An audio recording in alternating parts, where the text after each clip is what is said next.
Welcome to Byte-Sized Tech, where we blend casual conversations with insightful discussions on the latest in technology and gadgets. We've been looking through the sources you sent over, and there's a really strong theme emerging this week. It seems like everything, from health tech right through to smart homes, is getting hyper-specialized. That's absolutely right. It's a fascinating shift, isn't it? Tech seems to be moving away from that do-everything approach, the kind that ends up being okay at lots of things, but great at nothing. Yeah, the jack of all trades tech. Exactly. And moving towards these highly focused, really reliable roles. So today we're going to dig into some key health features you might be missing on your wrist right now. And then we'll see how this whole specialization idea is shaking up search engines, AI assistants, even audio software. Okay, sounds good.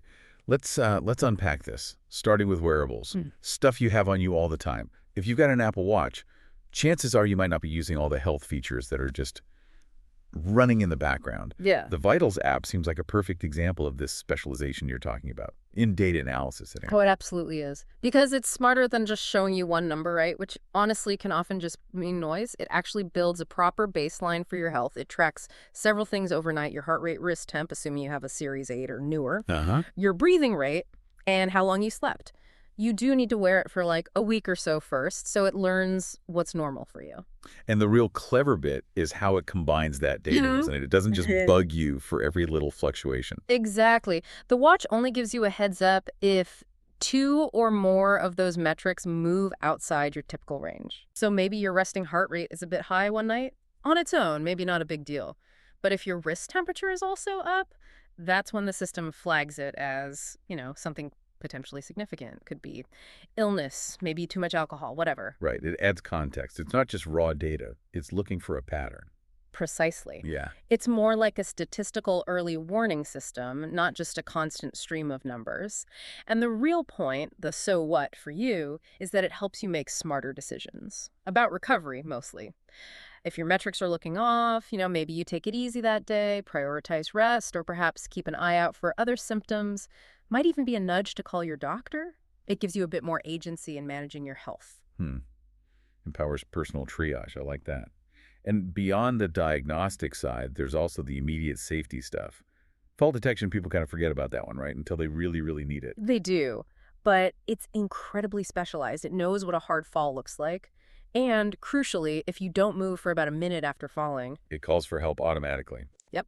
Calls emergency services, pings your emergency contacts with your location. It's a potential lifesaver. And what's interesting is how it's specialized even further. If you've got a Series 4 or later watch, it's actually trained to recognize falls during specific activities like cycling. Really? So it knows the difference between slamming on the brakes and actually crashing. Apparently so. It understands the dynamics of different kinds of impacts.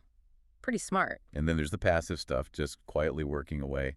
Like noise notifications. That's all about hearing health, isn't it?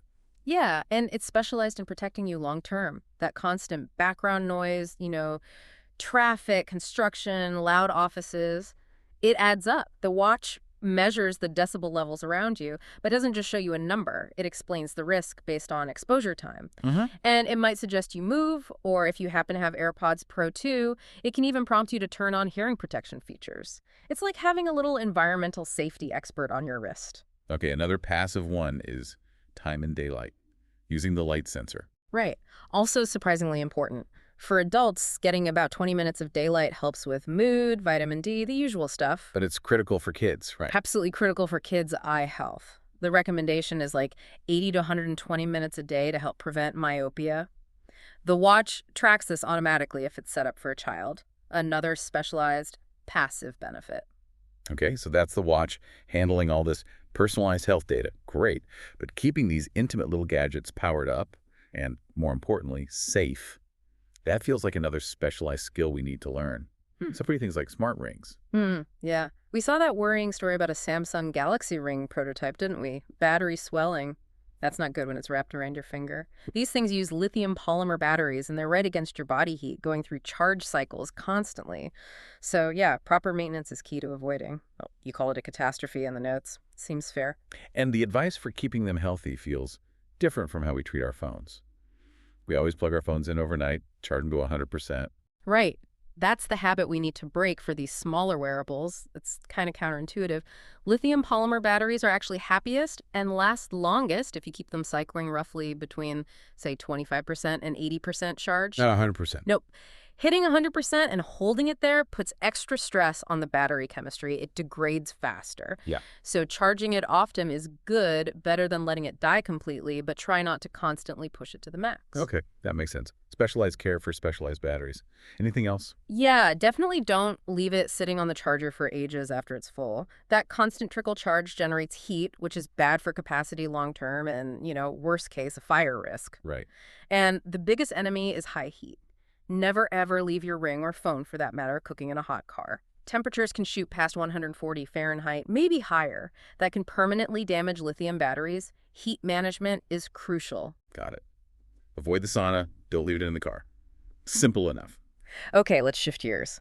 From tiny hardware on our bodies to the huge battleground that is AI search, it feels like, for the first time in ages, people are actually talking about alternatives to Google.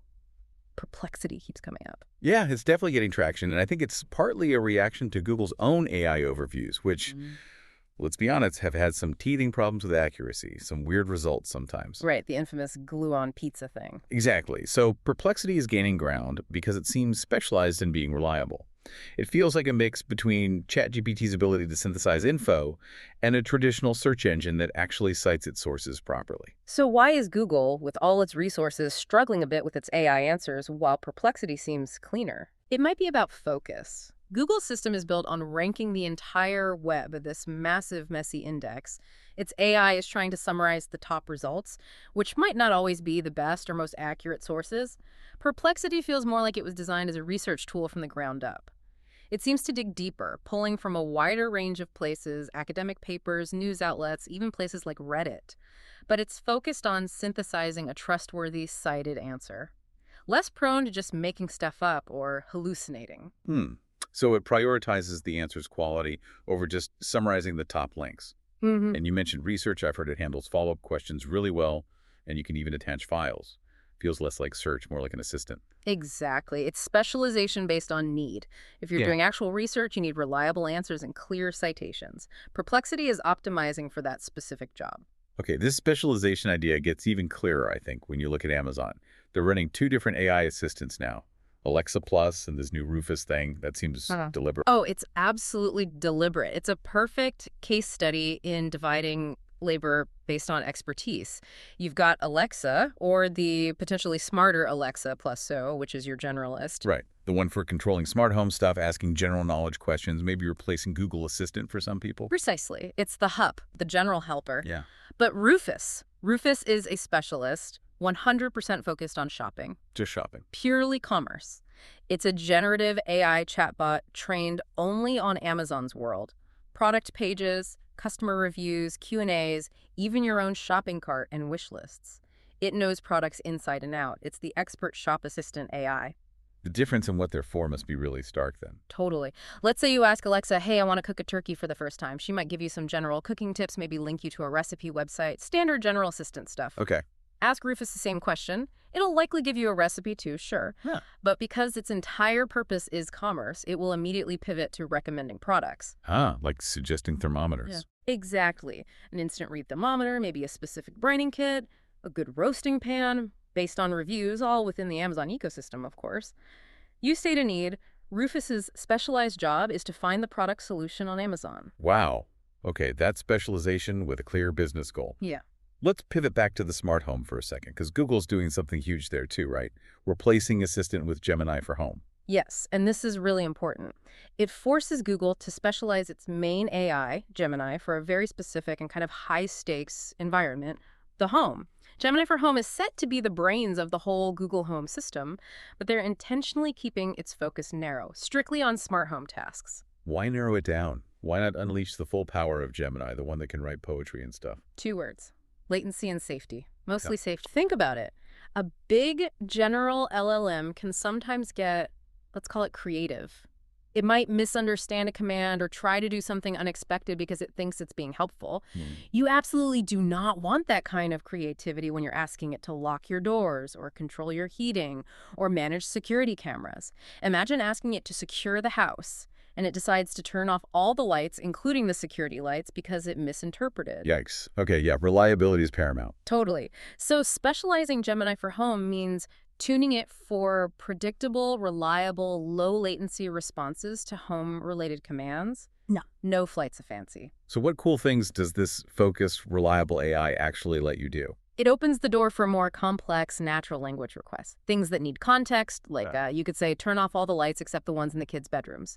That requires the AI to understand exceptions and context within the home environment, stuff that older assistants struggled with. That's genuinely useful. And speaking of the home, I saw the newer Nest Cams are getting an upgrade. Yeah, the wired indoor-outdoor models and the video doorbell are bumping up to 2K resolution, better image clarity, which is always good. Nice. And that works alongside the software side. Google's also doubling the free event video history. You get 6 hours worth of clips now, up from 3. That seems like a direct appeal to people who hate paying monthly subscriptions. Trying to offer more value out of the box. Seems like it. Plus, they're making Gemini for Home features backward compatible with Nest devices going way back to 2015. So even older cameras and speakers should get smarter, getting those new AI capabilities, like the really detailed notifications for camera events, even naming people it recognizes. That's great for people with existing setups, maximizing hardware life. Okay, we've covered reliable hardware, reliable AI. Let's wrap up with reliability and creative software. Because Audacity, the free audio editor that everyone's used at some point, it's finally getting a big overhaul, addressing its challenging interface. Oh yeah, Audacity. Powerful, free, but famously a bit of a nightmare to use sometimes. A real UX puzzle. The team is working on version 4.0, planned for maybe early 2026, and the big goal is to make it intuitive, to fix its reputation. They specifically want to get rid of those moments where Audacity just says no. You try to do something simple and it just won't let you, for some obscure reason. Minimizing that frustration is key. Oh, I know exactly what you mean. Trying to paste audio and it complains about space or getting stuck in one of those weird operational modes. Yes, those confusing modes are apparently going away entirely, thank goodness. And they're adding features that just make sense for an audio editor, specializing the workflow. Like if you paste a new sound clip over an existing one, it'll automatically trim the old clip underneath to make room. Oh, finally. Instead of that error message. Right. Simple stuff, but it makes a huge difference to workflow. What else? Anything for mixing or editing? Yes, finally getting individual volume meters for each track, which is, frankly, essential for mixing properly. Long overdue.